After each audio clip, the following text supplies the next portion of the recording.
The Red Rocket Megastop is a location in the Savage Divide region near Vault 94. Red Rocket has many locations across the wasteland and offers a wide range of services from fusion and coolant to gasoline and diesel. This location, however, is one of the largest. It features 2 refueling stations, 2 truck stops, a full-service restaurant, 2 convenience stores, a gift shop, and a mechanic's garage. The most iconic structure of this location is the large sign that towers over the entire station. This location not only serves as a public workshop, but it also hosts many different quests. Those quests include a daily quest, Waste Not, a side quest, Bucket List, and an event, a Real Blast. All this in addition to the normal workshop quests that take place in all workshops. When you first come to this workshop, it will most likely have a host of robots to contend with. Once you clear out the enemies, you will be able to take over the workshop. This location in Appalachia does not have a real-world counterpart. However, there is a real-world location that the Megastop was inspired by.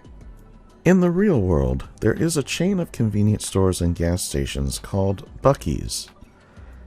In true Fallout fashion, Buc-ee's holds a pair of world records, with the largest convenience store and the longest car wash.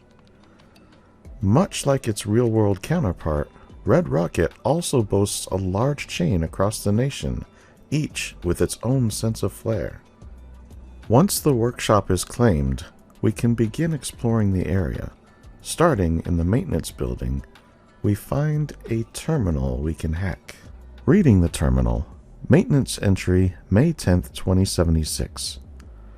We've spent the week unpacking the equipment that Red Rocket Corporate sent us, and I have to say, I'm impressed.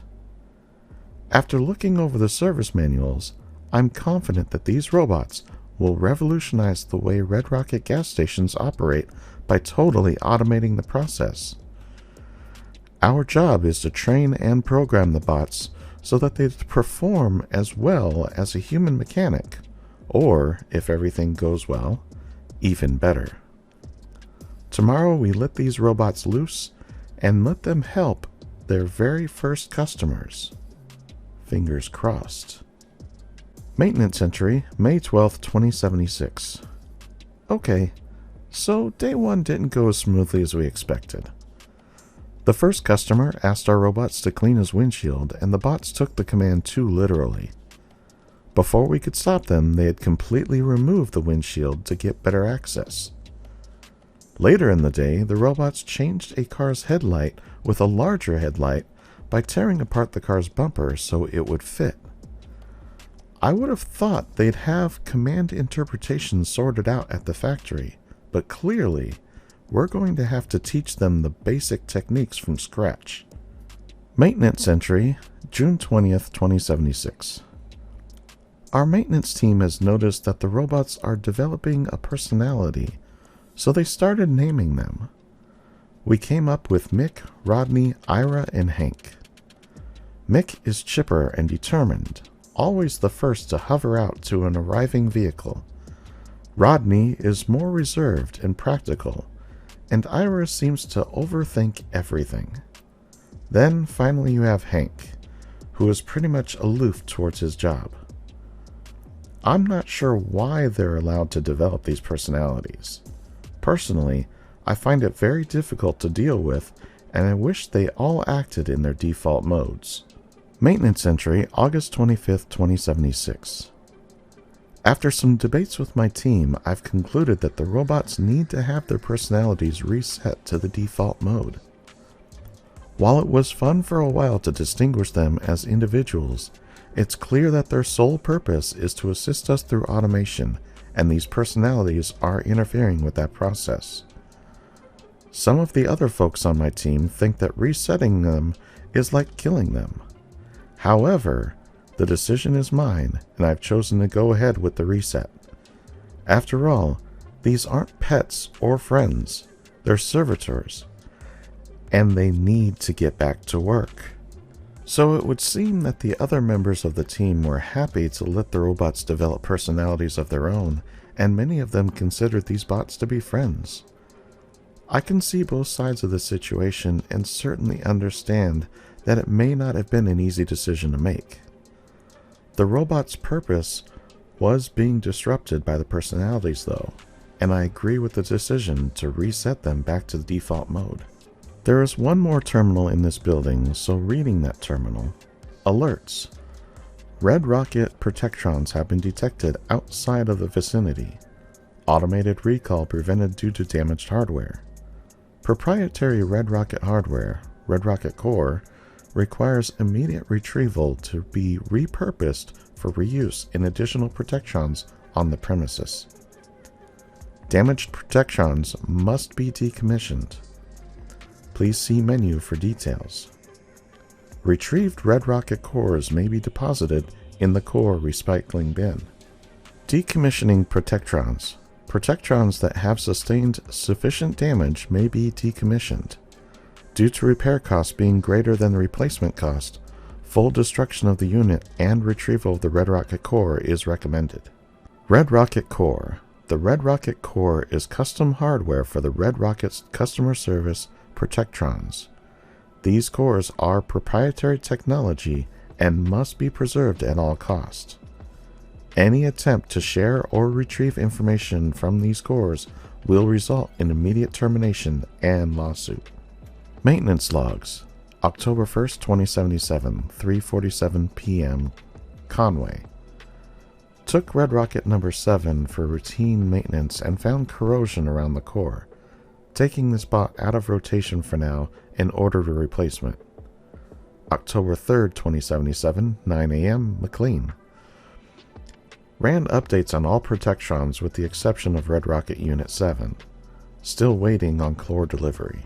October 4th, 2077, 11:45 a.m. Conway. Core delivery received. Reactivated Red Rocket Unit 7 and updated the firmware. He's good to go. Safe for rotation. October 10th, 2077, 9:10 a.m. Buyers. Strange quirks registering in some of the bots today. Unit 3 became unresponsive at one point and needed a reboot. Unit 5 scraped against the side of a car and knocked off the side view. Wiping drives on both and running full diagnostics with no obvious culprits. May want to send some of these units back to Robco for better eval. Schedule. This schedule must be maintained to ensure the highest performance for the new Red Rocket model Protectrons. Monday. Cleaning and detailing of all Protectrons and pods. Physical damage must be reported to management. Wednesday. Hardware evaluation for any replacement parts needed. Weekly tune-up. Friday. Full software diagnostics on both Protectrons and pods, along with full system reboots. Anomalies must be logged and reported to Robco. Orders and deliveries. October 1st, 2077, 3:40 p.m. Conway. Order placed to Robco, 1 Red Rocket Core. October 4th, 2077, 10:14 a.m. Conway. Robco package received, 1 Red Rocket Core. October 6th, 2077, 4:47 p.m. McLean. Order placed to Robco. Protectron T4 sensor ×2. Protectron circuit board ×1. And Robco fuse kit ×2. This terminal is used to start the Waste Not Daily if this is your first time visiting the location. There is a lot of scrap that can be found in this section of the Megastop, but nothing else of note is found here. Moving on to the kitchen for the restaurant, we find even more scrap.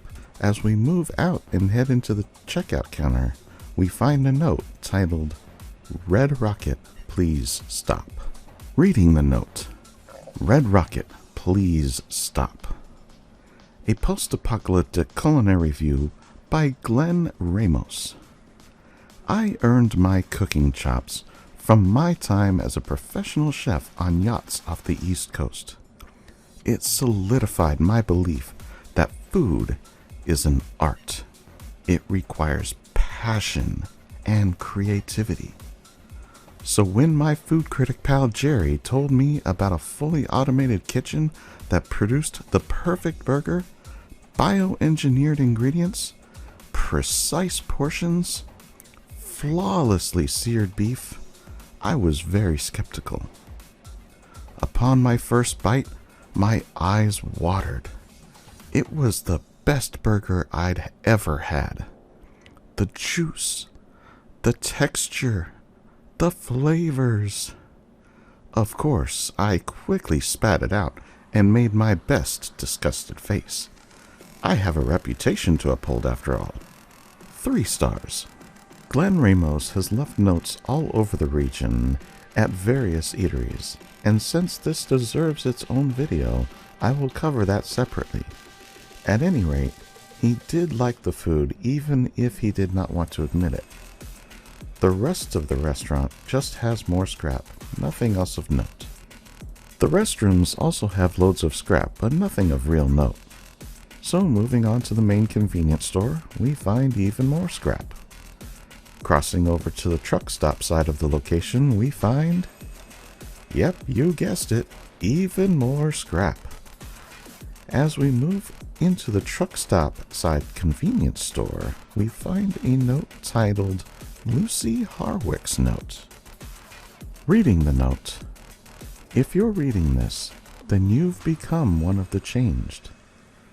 People will call you hateful things like monsters and ghouls. The truth is, you're no different than they are. They're simply scared of their own possible future.